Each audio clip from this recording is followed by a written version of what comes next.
The question is, how do you continue to develop your skills and stay inspired within your industry? I actually didn't say that second part the first time, but you know.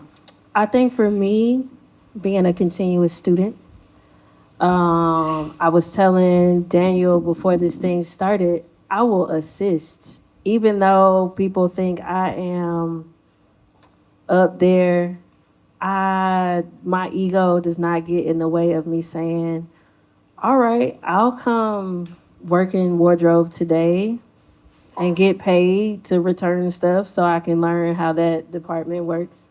Because I'm self-taught. I haven't been to school technically for any of this.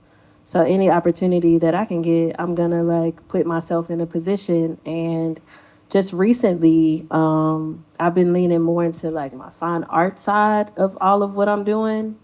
And that has landed me a residency in affordable housing to learn how development works. I never. Come on. I'll take it. I'll take it. I always wanted to just have one coffee shop, just one. Now I know people who can help me design it, and I don't have to stress myself out. But saying all that to say, now I have the language to literally go sit with city municipalities to say, this is why you should bring creatives on. And here is why you need us to help solve your retention problems, or just thinking creatively how most folks in those roles, they don't think like that. They're not trained to think creatively, but we're all creatives. So I've had like a unique opportunity this year, and just not being afraid to transition, thinking my identity is just monolithic, and staying open, just staying open. So definitely apply for that grant or apply for that residency that y'all may not feel like y'all are capable of. Do it. I highly encourage it. I have learned a wealth of knowledge that I did not have to go to school for. Yeah. Thank you. Actually, I have something to say to that as well. So I've been blessed enough to have a lot of beautiful experiences in the past couple years with Sexy Scalps. That's my account. I've been able to work with all sorts of amazing performers, a lot of cool models for like Fashion Week. And one of the biggest tools that I have utilized is Instagram. Quite literally DMing people who I'm inspired by, asking them, can I please do your hair? Please. So I got an opportunity to do work with Raven Lene. I do her hair when she comes to Chicago sometimes, and it's literally because Come on, just a little. But it's because I just DM like over and over again. I got to work New York Fashion Week for the first time, which was a blessing. DMing, finding who the people are who hire hairstylists for New York Fashion Week, DMing the company 5-6 times, because it does not look bad to be consistent and to persevere and to be bold. Because what's the worst they're gonna say? They're gonna be like, they're doing too much. Right. No, or like, oh, you're the first person they're gonna think no, about. Okay, I'll be annoying. Like, yeah, very much so. Just like being annoying has gotten me so many opportunities, and yeah. So that's the way I build my skill, just begging for opportunity and not being afraid to do that. Period. No, I mean, first off, I feel like I look at, Rye and Larry as like pillars to what that question is, because I feel like I've seen the trajectory of both their careers in a capacity that, just shows that the continuous adaptation, but also alignment of self is such a clear identity. Obviously, social media and the presence there is its own kind of like fog, but I think like I see you guys just doing your thing. I'm like, damn, I gotta step up, like truly. So please. I feel like that's its own like form. But also talk a little shit, Daniel. Yeah. Come on. I know. Let's be for real. No, I mean like the aspect of that is a part of it, because it puts it back inwardly in me, and like, all right, what am I doing? Obviously, it's not just the social media kind of like glare. It's a conversation that we're having, what we're currently having. But I also like, as a photographer in a city that's There's Chicago isn't like a New York, but the commercial field is still here, but it's like the conduit is different, so I have to adapt into a space where if I want to reach New York, if I want to reach LA, or like any other brand that figures out these spaces, I have to adapt. So I'm retouching for photographers. I'm assisting. As I'm assisting, I'm telling the photographer I can edit these photos. As I'm like I'm stepping into these spaces, I'm like I could do more than just what I'm like the role that I'm in. And honestly, like 90% of the time, I get that retouching job, and then that's extra money in my pocket. But that's its own like format, And that's the thing that I just had to do because photography isn't as sustainable until you get those like clients with the usage and they understand that. And if you don't have a name, truly, like it's hard. So.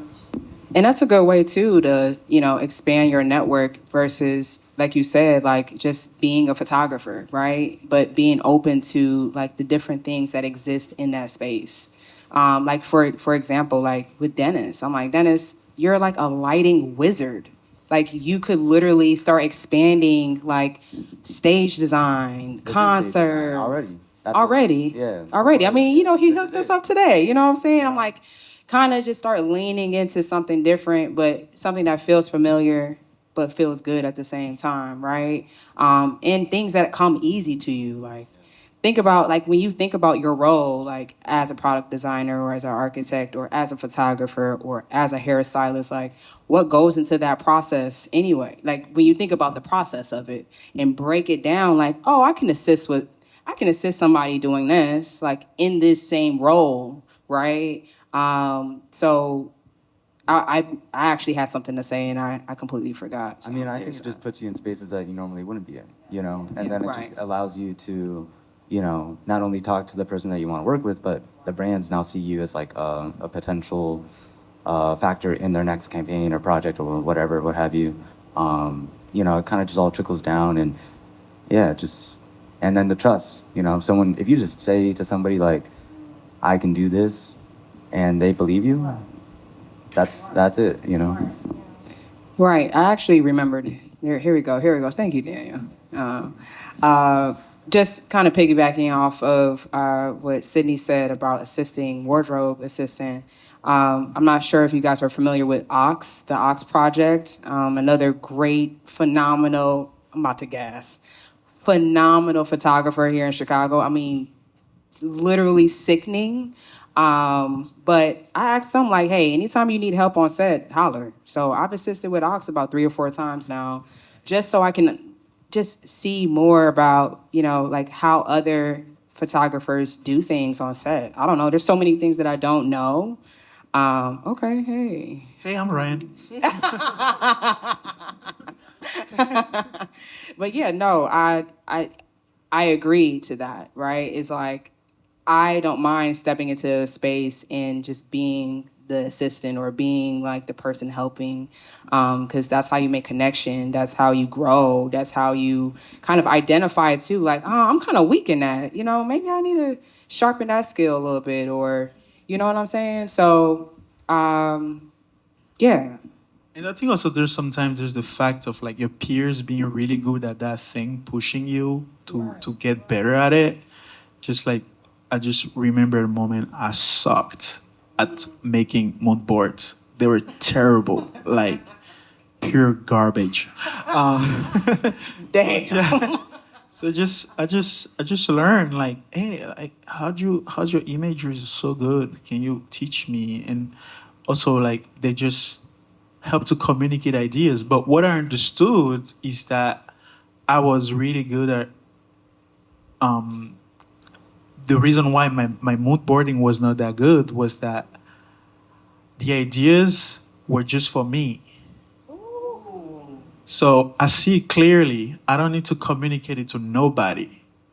But when you come to client work, or you come to the corporate work, because I worked at Nike for 6 months for Serena Williams, and when you come to that. Let's clap for that. Yeah, because when you come to that corporate level and working for an athlete or a big corporate like that, whatever you have in your mind, you gotta be able to communicate it to a team or people. I didn't know how to do it because the mindset is there, but I just don't know how to show it. So like, hey, you guys, how the fuck do you do this thing? Okay, cool. First thing, don't go on Google, go on Pinterest. Cool. and I figure out Pinterest and by learning from the best that was doing it, I'm like, it's better now. It's not garbage anymore. So I think also identifying people in your community that is really good at that thing, and I think people love to share their experience and how they do stuff and like assisting on the moment, understand how it is, and understand also why you don't know how to do it yet, and then get better at it. Yeah.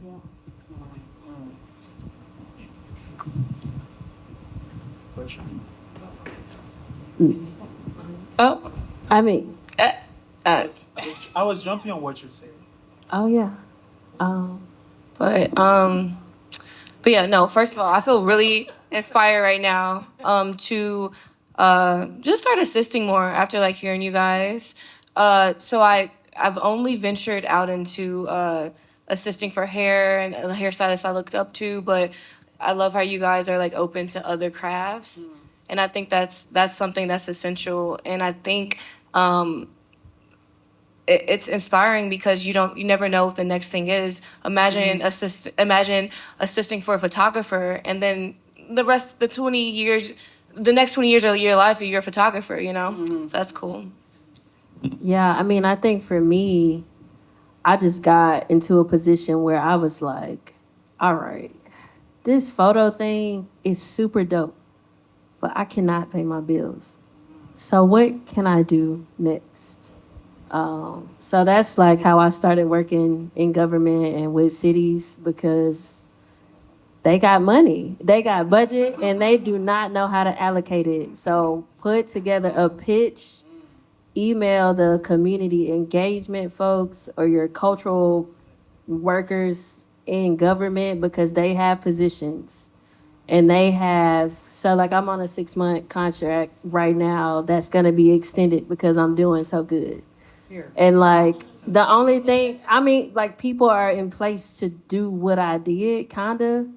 I just literally went to go build relationships so the organization I was working for could have people to go to when I'm not there. Like, why? Thank you for not doing your job is what I'm saying. So yeah, it's just in sustainability for me and just staying fresh. But I know this is not my show, but I would love to hear from the audience.